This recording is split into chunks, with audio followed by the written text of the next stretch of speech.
Taxi वाले भाई साहब। जी सर। आप चलाएंगे गाड़ी? हाँ सर, गाड़ी मैं ही चलाऊंगी। कहाँ जाना है सर आपको? मुझे गुड़गांव जाना है। ठीक है सर, मैं आपको लेके चल लूंगी गुड़गांव। आप बैठिए ना गाड़ी में। अरे ऐसे कैसे बैठ जाऊँ आपकी गाड़ी में? पहले रेंट तो बताइए।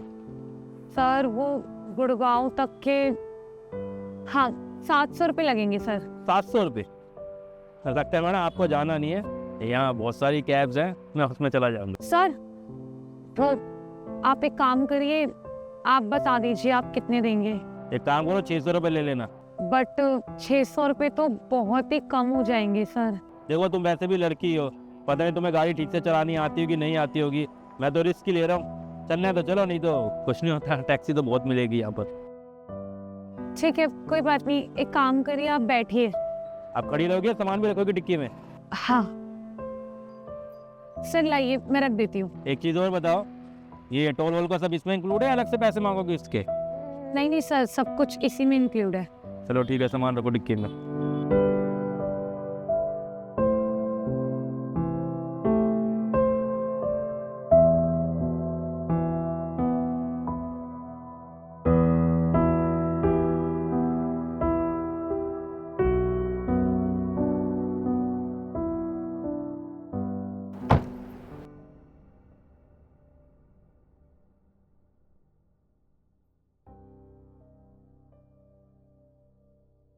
वैसे तुम्हारा नाम क्या है? सर साक्षी। नाम तो काफ़ी अच्छा है तुम्हारा, मुझे बड़ा प्यारा लगा। वैसे इस लाइन में कब से? मेरा मतलब ड्राइविंग लाइन में। सर वो मुझे टैक्सी चलाते हुए थोड़ा ही टाइम हुआ है, क्योंकि वो क्या है ना, पहले मेरे पापा टैक्सी चलाते थे, बट सडनली उनकी तबीयत ख़राब हो गई और डॉक्टर ने उन्हें ज़्यादा से ज़्यादा रेस्ट करने के लिए बोला है। तो इसीलिए उनकी गैर मौजूदगी में गाड़ी मैं ही चला रही हूँ फिलहाल। गाड़ी रोको। क्यों सर, क्या हुआ है? बोला ना गाड़ी रोको। क्या हुआ सर, कोई गलती हुई है क्या मुझसे? तुम्हें सुनाई नहीं दे रहा? गलती तो तुमसे बहुत बड़ी हुई है। बोला ना सीधी तरह गाड़ी रोको तो गाड़ी रोको, मेरे से बहस मत करो।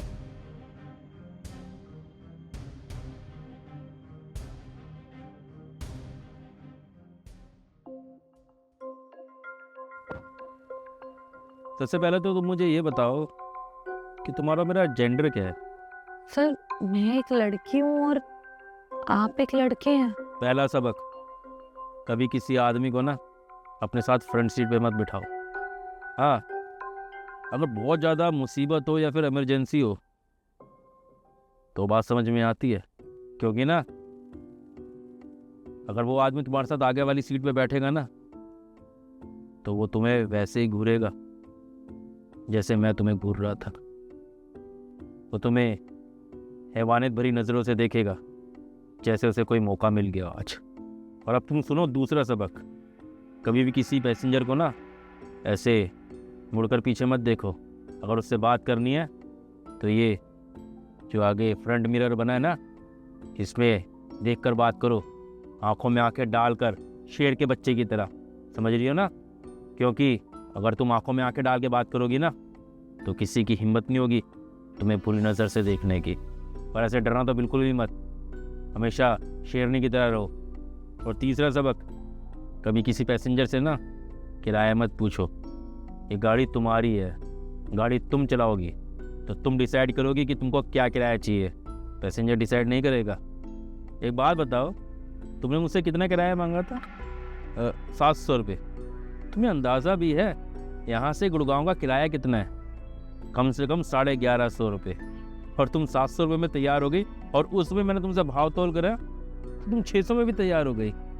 तुम्हें नॉलेज नहीं है क्या कि क्या किराया चल रहा है?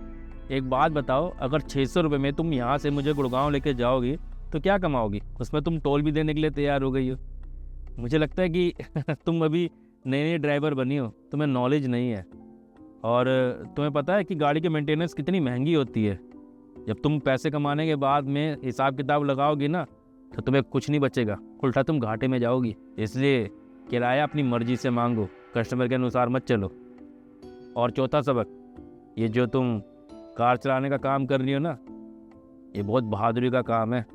हमारे समाज में रह के जैसे लड़कियों को दबा के रखा जाता है ना, तो लड़कियां डरती हैं ये सब काम करने से। ये तो सिर्फ मर्दों का प्रोफेशन बन के रह गया है।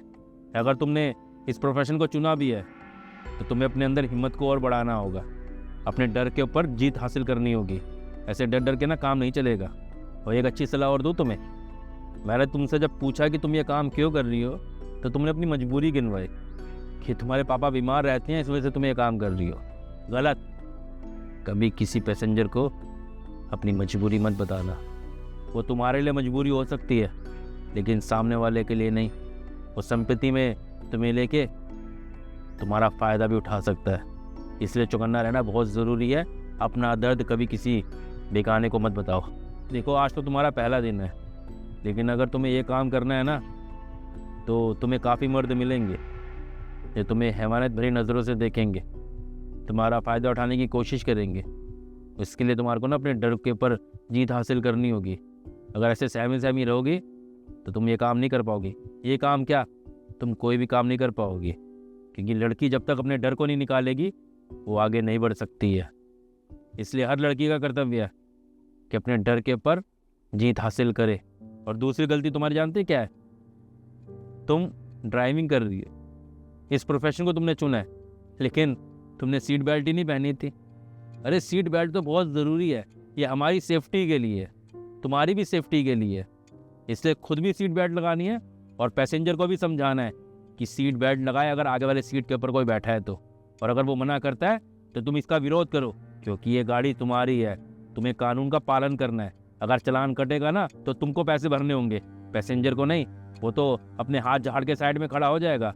इसलिए कानून का पालन तुमको करना है और पैसेंजर से भी करवाना है। तो फिर बताओ कैसे फेस करोगे अब तुम पैसेंजर्स को?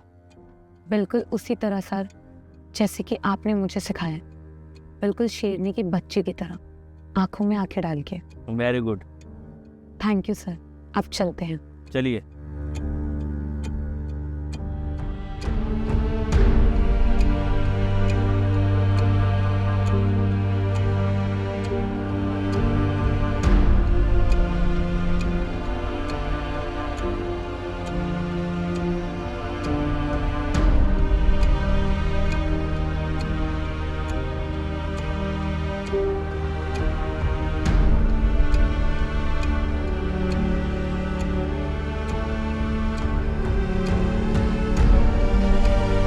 तुम्हारा किराया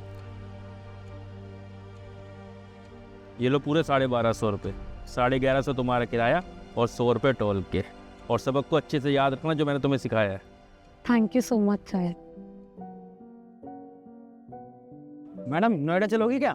हाँ सर चलेंगे। कितने रुपए? सर 1200 रुपये लगेंगे। अरे मैडम दुनिया 800 रुपये में ले जाती है, आप 1200 रुपये बता रहे हो, सही से लगाओ। देखिए सर, नोएडा का किराया तो 1200 रुपये ही है। अगर आपको चलना है तो आप चलिए, अदरवाइज यहाँ पर बहुत सारी कैब है, आप कोई और कैब देख लीजिए। अच्छा चलो कोई नहीं, चलता हूँ। सर नहीं, आपको ना पीछे बैठना होगा, आगे नहीं बैठ सकते आप।